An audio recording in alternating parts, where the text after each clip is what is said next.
원래요, 유명한 사람, 일을 많이 한 사람 그 다음 번에 후임으로 가거나 또 리더십을 이양받으면 안 돼요. 사실은 잘해야 본전이다, 저는 이런 생각 갖고 있는데, 오늘 본문의 주인공이 누구예요? 이삭의 이삭. 성경에 나오는 가장 위대한 아버지 하면 대표적인 사람이 아브라함이에요. 이삭의 아버지는 아브라함이에요. 또 더군다나 아들은 또 누굽니까? 아들이 누구예요? 이삭의 아들이 야곱의 야곱, 이스라엘, 그 이름이 된, 그렇죠? 제가 한번 말씀도 나눴는데 위대한 인물, 그 야곱의 아버지가 이삭이라고요.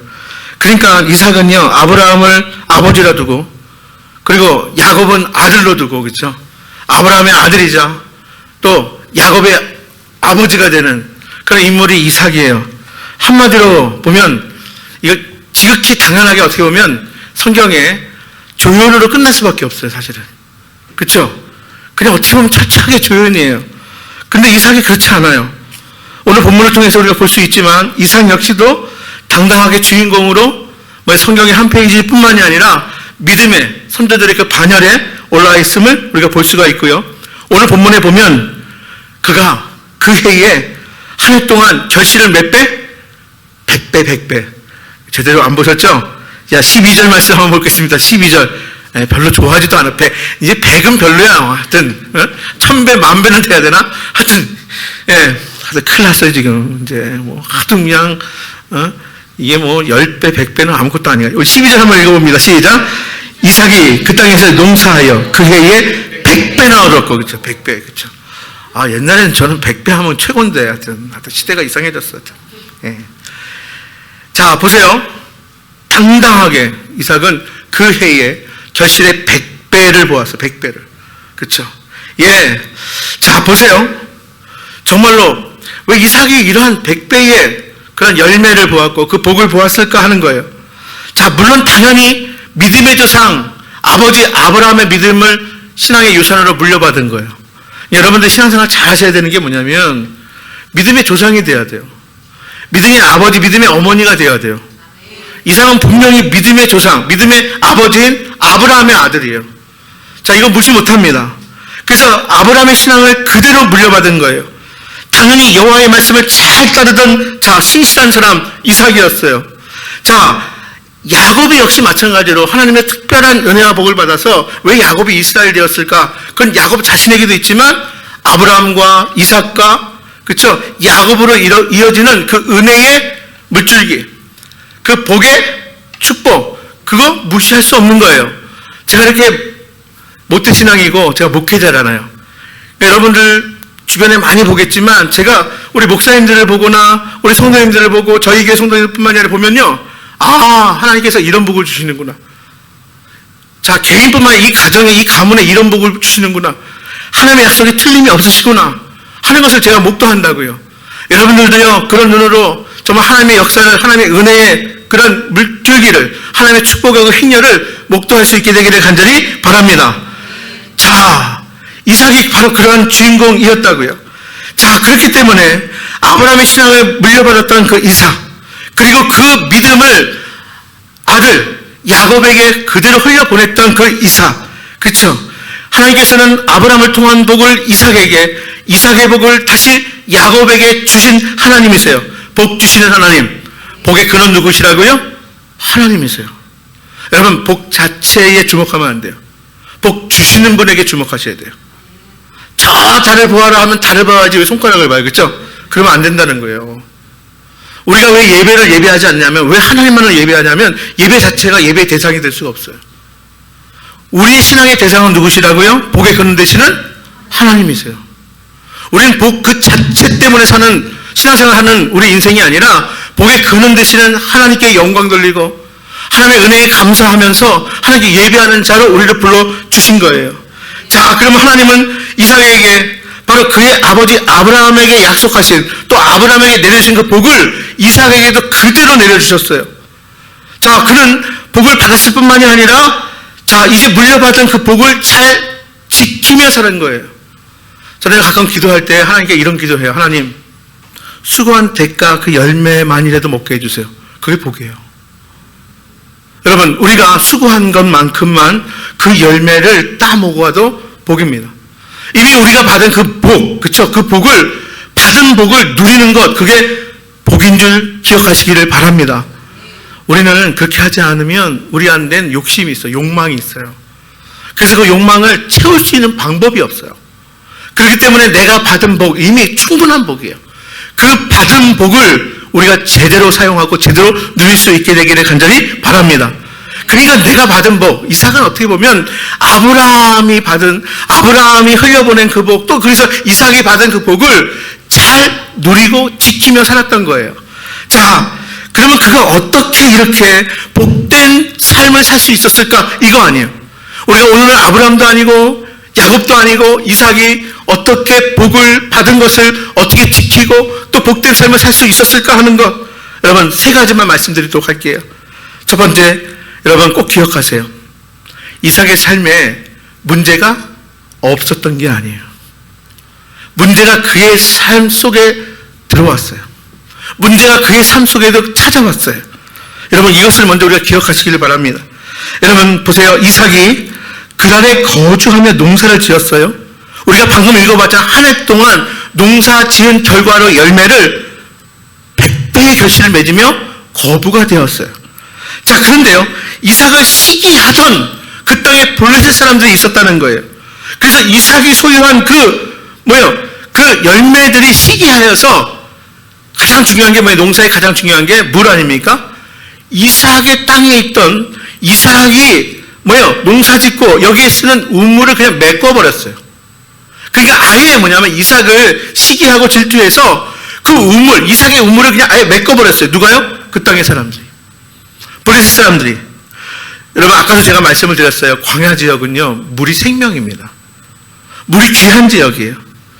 다른 사람의 소유한 우물물을 메어버린다는 것은 뭐냐면 생명을 끊는 일이에요. 이건 전쟁이 선포된 겁니다. 전쟁을 선포한 거예요. 결국 블레셋 왕인 아비멜렉이 이삭에게 그 땅을 떠날 것을 명령합니다. 한마디로 이야기해서 여기는 우리 구역이니까, 우리 땅이니까 내가 이 땅을 떠나라 이렇게 명령합니다. 얼마나 억울했겠습니까? 예, 이삭이 시비 건 거 없어요. 전혀 없습니다. 그들과 전쟁을 선포한 것도 아니에요. 그들의 것을 빼앗은 것도 아닙니다. 그런데 이삭이 그 땅에서 축복을 받자 시기하고 질투하여서 우물을 메꿔버리고 그 땅을 떠날 것을 요구합니다. 잘못한 것 없는데, 그쵸? 시기하는 사람이 생기는 거예요. 여러분, 이게 인생이에요. 내가 잘하면 사람들은 나를 잘해주는 것, 그게 인생이 아니라 나는 잘못한 것 없는데 시기하는 사람이 생기는 것. 그래서 오히려 나의 것을 빼앗는 것. 그게 또 우리의 인생일 수 있는 거예요. 자, 날 시기해서 내 소유를 빼앗어요. 내 생계를 위협합니다. 강제 추방되게 생겼어요. 그도 모르는 사이에 바로 이렇게 문제가, 보세요. 언제 찾아왔어요? 그의 결실한 열매가 몇 배? 100배. 여러분, 형통할 때 문제가 찾아오는 거예요. 내가 지금 많은 결실을 내가 맛보고 있어요.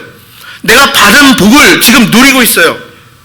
자, 그때 인생에 문제가 찾아온 거예요. 문제가 이삭의 삶 속에 찾아온 거예요. 그게 문제 없을 때가 아니라 형통할 때 문제가 찾아온 거예요. 그의 삶 속에 스물스물 비집고 들어온 거예요. 어느 날 갑자기 훅 문제가 내 삶 속에 한가운데 한복판에 들어오게 된 거예요. 여러분, 근데 문제는, 여러분, 절대로 문제를 환경에서 보지 마세요. 상황에서 보지 마세요. 문제는 이삭을 시기한 사람들로 이런 감정의 문제에서 이제 시작된 거예요. 지금 문제가 어떤 문제입니까? 이삭이 지금 너무 복을 많이 받았어. 이삭이 지금 너무 많은 복을 받았기 때문에 이유를 알 수 없어. 자, 근데 우리 땅에서 결실을 100배나 거두게 되고, 그리고 거부가 되었어요. 그러니까 블레셋 사람들에게 시기, 질투 마음이 찾아왔어요. 그냥 우물 메꿔버린 거예요. 감정의 문제에서 시작된 거예요. 여러분, 언제나 하나님의 은혜는요, 바로 이렇게 찾아와요. 은혜 가운데에 내 인생의 고통과 어려움의 문제가 이렇게 불쑥 내 삶 가운데 찾아옴을 기억할 수 있기를 간절히 바랍니다. 문제는 그 어려움이 문제가 아니에요, 사실은. 여러분, 문제의 핵심은 바로 나에게 찾아온, 나의 삶 속에서 불쑥 들어온 그 환경이나 상황의 문제가 아니에요. 여러 가지 환경과 관계와 감정의 복잡한 그런 문제 가운데 찾아온 그 가운데에 내가 어떻게 받은 복을 지키고 그 복을 누릴 수 있느냐, 그 문제가 더 중요한 거예요. 여러분, 이렇죠. 우리는 하나님의 은혜는 내 인생의 고통과 어려움 속에 찾아올 수 있음을 기억할 수 있기를 바랍니다. 하나님의 복도 마찬가지예요. 내 인생의 어려움 가운데, 고통 가운데에 하나님의 복이 우리를 찾아오는 거예요. 자, 그렇기 때문에 여러 가지 환경과 관계와 감정의 문제가 있는 나에게 하나님의 복이 내려옴을 기억하면서 주님을 신뢰하고 끝까지 믿고 나갈 수 있게 되기를 간절히 바랍니다. 문제가 그의 삶 속에 찾아왔어요.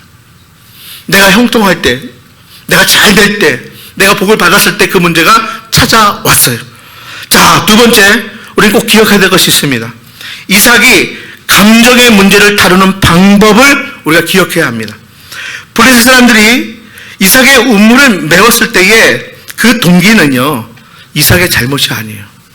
지금 이삭이 블레셋 사람들에게 뭐 잘못했다 이런 내용은 하나도 기록되어 있지 않아요. 그러니까 왜 이 어려움이 나에게 찾아왔느냐, 왜 이런 고통의 문제가 나에게 찾아왔느냐, 이삭은 잘못이 없어요. 문제의 원인을 이삭이 제공한 것이 결코 아닙니다. 그렇기 때문에 이삭은 그 원인을 알았기 때문에 감정적으로 대응하지 않았다는 거예요. 이삭의 대응 방식을, 문제를 다루는 방식을 우리가 꼭 주목해서 볼 필요가 있어요.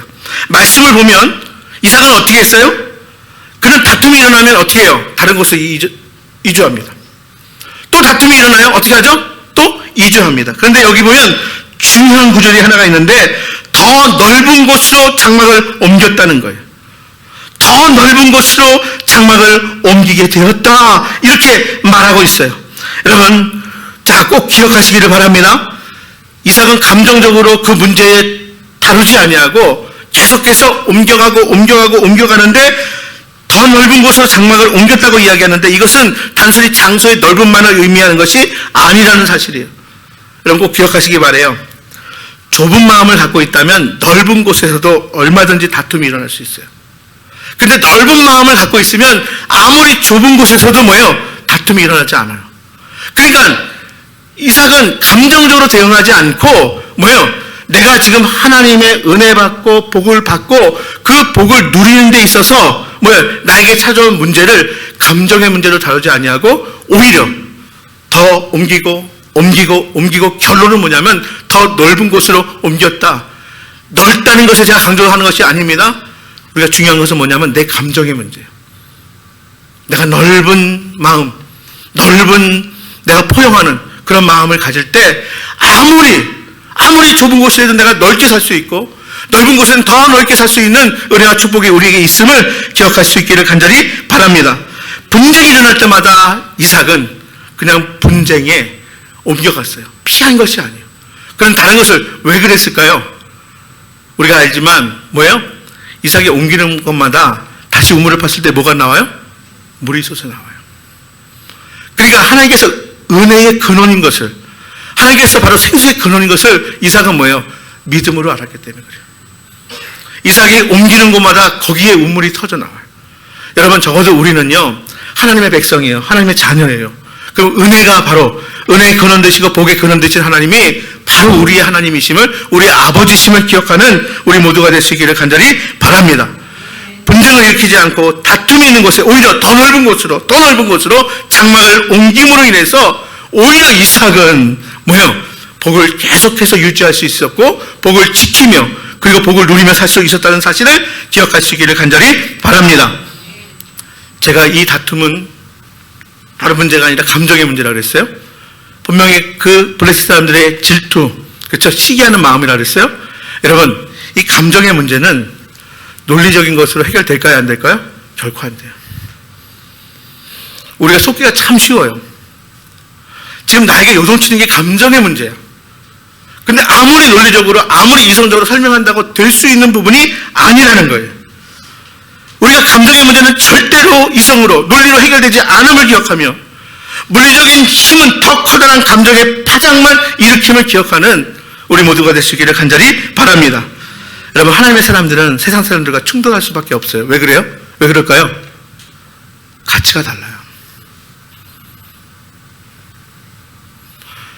위치가 다르기 때문에 여러분 이제 내가 하나님의 백성 되었다, 하나님의 자녀 됐다, 내가 하나님의 사람이라면 세상 사람들과 부딪힐 수밖에 없어요. 이게 말이 안 되는 일이거든요. 왜 블레셋 사람들이 와서 왜 우물을 메꿔버려요? 말이 안 돼요. 이건 논리와 이성으로 해결이 안 돼요. 감정의 문제이기 때문에 그런 거예요. 하나님의 사람들은 세상의 가치, 세상 사람들과 부딪힐 수밖에 없어요. 충돌할 수밖에 없어요. 하나님 말씀을 따라가면, 하나님 말씀대로 살다 보면 하나님의 자녀들은 뜻하지 않게 이렇게 부딪히는 거예요. 말도 안 되게 부딪히는 거예요. 여러분, 제가 갈등을 일으키며 살라는 이야기가 아니에요. 부딪히며 살라는 이야기가 아니에요.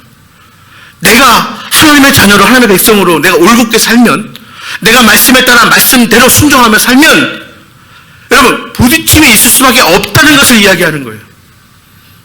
여러분은 하여금 트러블 메이커가 되는 것이 결코 아니라 여러분 트러블을 경험하며 살 수밖에 없는 게 우리 인생, 우리 신앙의 삶의 여정이에요.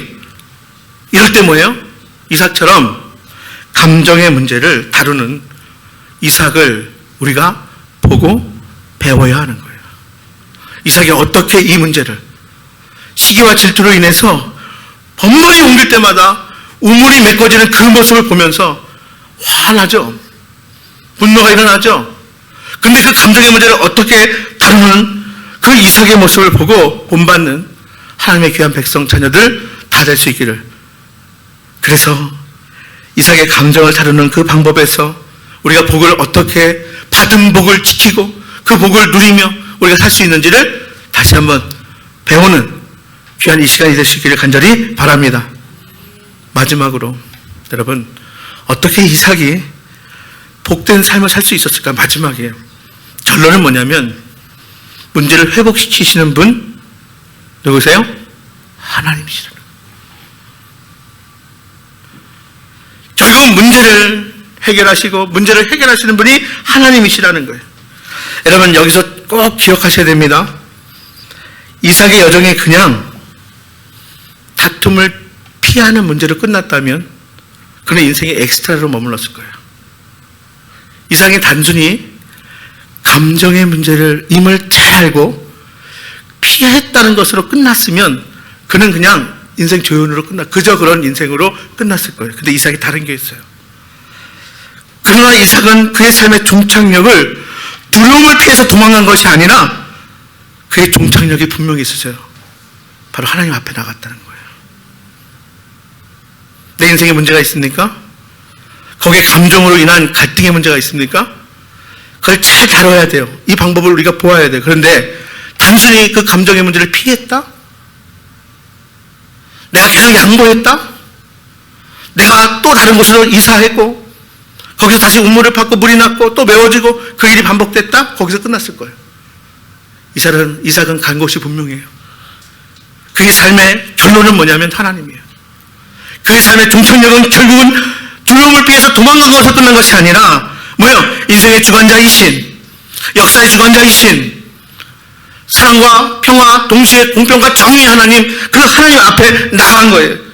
여러분 오늘 본문의 말씀 보면 이삭은요 에색, 심나, 르호봇 여기서 지나서 브엘사바로 갔어요.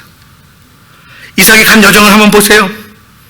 자, 분명히 감정의 문제로 시작된 그 피해서 갔습니다. 분쟁하지 않았습니다. 평화를 추구하면서 갔습니다. 자, 그런데 그 길이 결국은 뭐냐면 브엘사바, 하나님을 만나는 길이었다는 사실이에요. 그 종착역은 결국 하나님 앞이에요. 하나님 앞으로 점점 더 가까이 나간 거예요. 여러분, 하나님은 브엘사바에서 이삭에게 나타나 그를 위로하시고 복주시고 그리고 언약을 재확인시켜 주셨어요. 여러분, 고난이 유일하기요. 모든 사람에게 고난이 유익이 아니에요. 고난은 그냥 고통으로 끝나는 사람들도 있어요. 그냥 그 고난 가운데, 어려운 가운데에, 고통 가운데에 그 종착역이 하나님 앞인 사람에게, 하나님을 신뢰하며 나가는 사람에게 그 고난이 유익할 수 있는 거예요. 여러분, 그렇습니다. 결국은 하나님은 브엘사바에서 이삭에게 나타나 그에게 위로하시고 복주시고 그리고 다시 아브라함에게 한 약속을 이삭에게 다시 한번 재확인시켜 주신 거예요. 여러분, 그렇습니다. 브엘세바시 어느 곳인지 아세요, 여러분? 브엘세바는 아브라함이 이삭을 제물로 바쳤던 그 장소예요. 그러니까 이삭이 어릴 적에 아버지의 등짐에 아버지와 함께 아버지는 제물로 바치려고 이삭을 바치려고 뭣도 모르고 따라간 곳이 어디예요? 브엘세바예요. 그러니까 이미 이삭은요 어릴 적에 여호와 이레의 하나님, 하나님께서 다 예비해 놓으신, 하나님께서 다 준비하신 하나님이심을 이미 경험한 그곳에서 바로 브엘세바에서 이삭은 하나님을 만나 하나님께 예배하고 또 하나님의 은혜를 받고 하나님의 다시 언약을 확인시켜 주심을 다시 경험할 수 있게 된 거예요. 여러분, 감정의 문제는 사람의 그 어떤 방법으로 해결할 수 없어요. 말씀드린 것처럼 내가 논리적으로 이성적으로 해결한다고 되는 부분이 아니에요. 인생의 문제 상당 부분이 바로 그러한 문제들이에요. 내가 어떻게 할 수 없는 부분들이 있잖아요. 우리 인생이 되게 단순한가요? 그렇지 않아요. 내가 할 수 없는 부분들이 분명히 있어요. 인생의 문제 내가 해결할 수 없지만 하나님 앞에 나갈 때에 회복될 수 있음을 믿고 나가는 신앙의 여정으로 나갈 수 있게 되기를 간절히 바랍니다. 여러분, 새해가 시작되었지만 제가 희망 고문하지 않을게요. 올해도 여러분들 어려운 가운데 걸어갈 수 있어요. 올해도 여러분들 힘겨운 가운데 걸어갈 수 있어요. 그러나 기억할 것은 내가 너와 함께 한다는 거예요. 내가 너를 인도한다는 거예요. 내가 너를 지켜주고 보호한다는 거예요. 여러분, 셀 모임 안에 다 좋을까요? 저는요 이미 셀 모임을 진행하면서 저 혼자 참담함을 얼마나 많이 경험한지 몰라요. 셀 모임을 하는데 오히려 상처가 되기도 하고요. 삶을 나누는데 오히려 그것이 가시가 되기도 하고요. 여러분, 그렇습니다. 우리 모임 가운데에 때로는 아픔이 있을 수도 있어요. 내가 신앙생활 하는 가운데, 신앙의 여정 가운데 손해볼 수 있어요. 당연히 손해볼 수 있죠. 여러분, 그래서 우리가 어떻게 보면 내가 이삭이 옮길 때마다 당장은 뭐예요? 손해보는 거예요. 우리가 신앙의 여정 가운데 분명히 손해볼 수 있고 또 손해볼 수 있는 마음을 연습하는 게 우리의 신앙의 여정이에요. 그런데 결국은 뭐예요? 결론은 하나님 앞에 나아가는 우리 아름다운 인생의 여정이 될 수 있기를 주님의 이름으로 축복합니다. 마침내 우리의 삶의 결론이 우리의 모임 가운데에 하나님 앞에 나아가는 그런 과정과 그런 여정이 되어서 내가 하나님께 받은 은혜와 복을 다시 한번 받고 누리고 다시 한번 하나님의 약속의 말씀을 재확인하는 우리 모두가 될 수 있기를 간절히 바랍니다. 우리 모임 가운데에 우리가 세상 사람들로부터 충돌하고 세상 사람들로부터 받은 그런 상처를 우리가 서로 정말 위로하고 격려하고 힘을 주고 그리고 마침내 하나님께서 우리에게 주시는 은혜와 그 복을 우리가 함께 받고 누리며 하나님의 능력과 축복 가운데에 아름다운 인생, 능력 있는 신앙생활을 할 수 있는 우리 행복한 제자의 성도들 다 될 수 있기를 주님의 이름으로 축복합니다.